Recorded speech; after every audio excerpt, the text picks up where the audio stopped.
और आदाब दोस्तों, सुप्रीम कोर्ट के रिटायर्ड जस्टिस के.एम. जोसेफ का एक बयान काफी चर्चा में है। Justice KM. जोसेफ ने जो बयान दिया है वो उन नेताओं के मुंह पर जोरदार तमाचा है जो इस बार के चुनाव में धर्म का इस्तेमाल करके वोट बटोरने की कोशिश कर रहे थे, और खास करके मीडिया और हमारे देश के लोकतंत्र को लेकर के रिटायर्ड जस्टिस के.एम. जोसेफ ने जो बातें कही हैं वो आपको सुननी चाहिए। दोस्तों, आगे हम आपको एक एक वर्ड इनका सुनाएंगे जिसको सुनकर आप हैरान हो जाएंगे।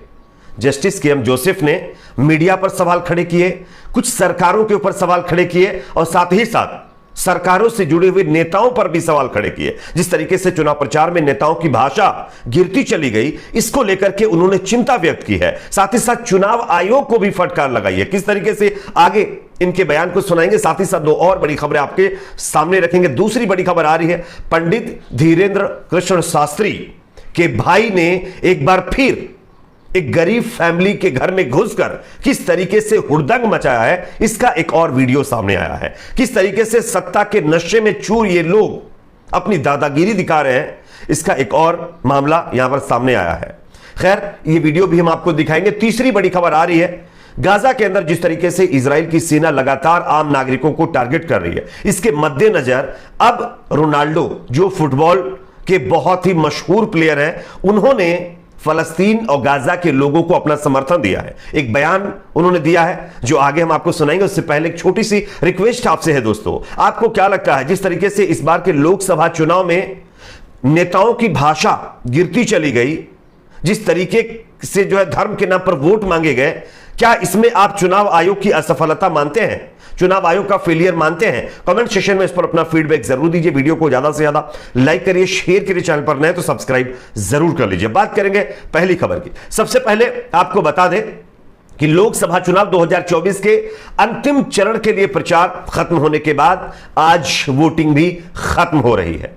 प्रचार के दौरान धर्म, जाति और संप्रदाय के आधार पर राजनीतिक दलों ने खूब बयानबाजी की, यहां तक कि चुनाव आयोग ने नोटिस तक जारी किया। हालांकि सुप्रीम कोर्ट के पूर्व जस्टिस के.एम. जोसेफ का इस मुद्दे पर चुनाव आयोग की कड़ी आलोचना उनके द्वारा की गई है। जस्टिस जोसेफ ने जो बातें कही हैं वो आपको सुननी चाहिए। स्क्रीन के ऊपर मैं आपको दिखाना चाहता हूं, आप देख सकते हैं।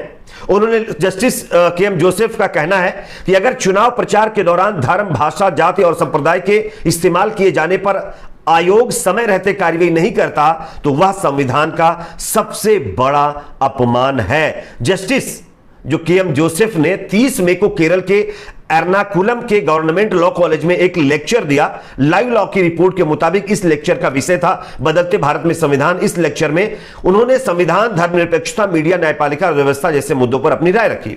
जस्टिस जोसेफ ने कहा कि चुनाव आयोग को वोट के लिए धार्मिक पहचान का इस्तेमाल करने वाले नेताओं के खिलाफ कड़ी कार्रवाई करनी चाहिए। उन्होंने आगे क्या कहा, यह लाइन देखिए आप। वोट के लिए नस्ल, धर्म, भाषा और जात का इस्तेमाल करना प्रतिबंधित है, चाहे कोई भी हो, कितने ही ऊंचे पद पर हो। चुनाव आयोग को ऐसे लोगों के खिलाफ समय पर कार्रवाई करनी चाहिए। उन्हें इन मामलों को पेंडिंग नहीं रखना चाहिए। अगर वे ऐसा नहीं करते तो यह संविधान का सबसे बड़ा अपमान कर रहे हैं। यह चुनाव आयोग के लिए बहुत बड़ी नसीहत है और सबक है। जो चुनाव आयोग काफी लेट में, काफी दिन तक मौन रखने के बाद राजनीतिक पार्टियों को नोटिस दिया, उस चुनाव आयोग को अगर टाइम रहते कार्रवाई चुनाव आयोग ने कर ली होती तो शायद इस तरह का नजारा देखने को ना मिलता। यहां पर जस्टिस के.एम. जोसेफ ने कुछ और बातें कही हैं, स्क्रीन पर आप देख सकते हैं।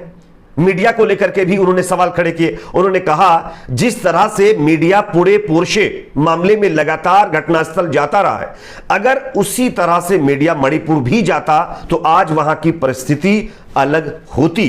यानी मीडिया के ऊपर भी उन्होंने कटाक्ष किया है और मीडिया को भी लताड़ लगाई है। साफ तौर पर कह दिया है कि जिस तरीके से पुणे में आपको पता होगा एक बच्चे का ब्लड सैंपल की चेंजिंग वाला मामला सामने आया था, इसमें एक डॉक्टर पकड़ा गया है जो पुणे पोर्शे मामला बताया जा रहा है। इस पर उन्होंने साफ तौर पर कहा कि मीडिया जिस तरीके से जागरूकता दिखा रही है, एक्टिवनेस दिखा रही है, काश इसी तरीके से मणिपुर के मामले पर भी दिखाती तो वहां के हालात, वहां की परिस्थितियां अलग होती। इसी के साथ साथ उन्होंने आगे जो है यहां पर और मतलब जो है बात कही। उन्होंने कहा अगर मीडिया सरकार से सवाल नहीं पूछेगा तो कौन पूछेगा। यह भी मीडिया के लिए एक बड़ा सबक है यानी स्पष्ट कहा कि मीडिया सवाल नहीं पूछेगा तो कौन पूछेगा। जिस तरीके से आज मीडिया चैनल पूरी तरीके से एक तरफा दलाली करने में लगे हुए हैं, उनके मुंह पर यह तमाचा है।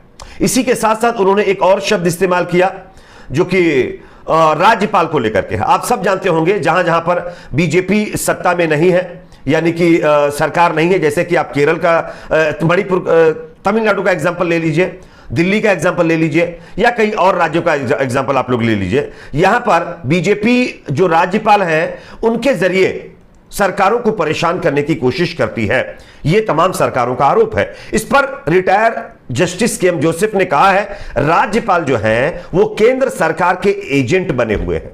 यह अपने आप में बहुत बड़ी बात उन्होंने कही है।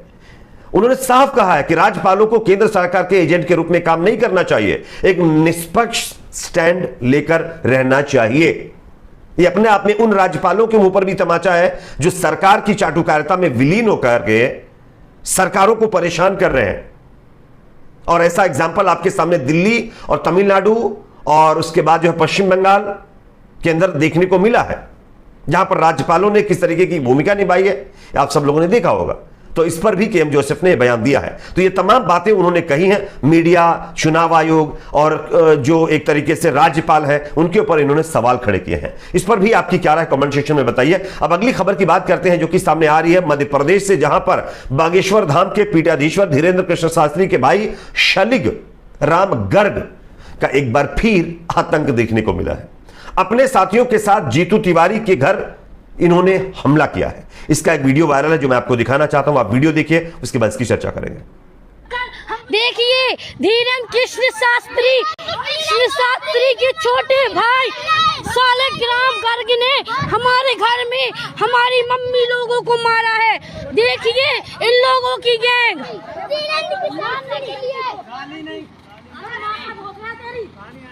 हमें बोलन दो।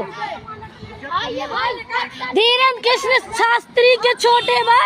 तो जैसा कि दोस्तों आप लोगों ने ये छोटा सा वीडियो क्लिप देख लिया है, इसमें एक महिला वीडियो रिकॉर्ड कर रही है। वो बता रही है कि किस तरीके से शालिग राम जो कि धीरेन्द्र शास्त्री का भाई है, वो एक व्यक्ति के घर में घुसकर किस तरीके से दबंगई दिखा रहा है। ये वीडियो में आप लोग साफ साफ देख सकते हैं। उसकी कुछ तस्वीरें भी सामने आई, मैं आपको दिखाना चाहता हूं, आप देख सकते हैं। ये जो गुंडई है ये धीरेन्द्र कृष्ण शास्त्री के भाई कर रहे हैं।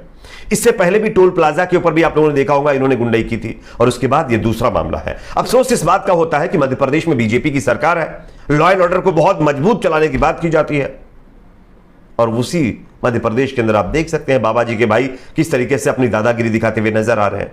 खैर, इस पर आपकी क्या राय कमेंट सेक्शन में बताइए। अगली खबर जो कि आ रही है, दुनिया के महान फुटबॉल खिलाड़ी रोनाल्डो ने फलस्तीन के लोगों का अब समर्थन किया है। उन्होंने एक बयान जारी किया है, क्या कहा है सुनिए, उसके बाद इसकी भी चर्चा करेंगे। Hello, this is for children of Gaza. We know that you have been suffering a lot. I am a very famous player, but you are a true hero. Don't lose your hope. The world is with you. We care about you. I am with you. Hello, this is for तो जैसा कि दोस्तों ये बयान आप लोगों ने सुन लिया, जिस तरीके से फलस्तीन के अंदर, गाजा के अंदर आम नागरिकों को इजराइल की सेना टारगेट कर रही है, ऐसी सिचुएशन में महान फुटबॉलर रोनाल्डो ने अब फलस्तीन के लोगों के समर्थन की बात कही है। उन्होंने कहा है कि हम आपके साथ हैं, आपके दर्द को समझते हैं, आपके दुख को समझते हैं। यह बयान अपने आप में बहुत अहमियत रखता है दोस्तों। इस पर आपकी क्या राय है कमेंट सेक्शन में बताइए। वीडियो को लाइक शेयर, चैनल को सब्सक्राइब जरूर करें।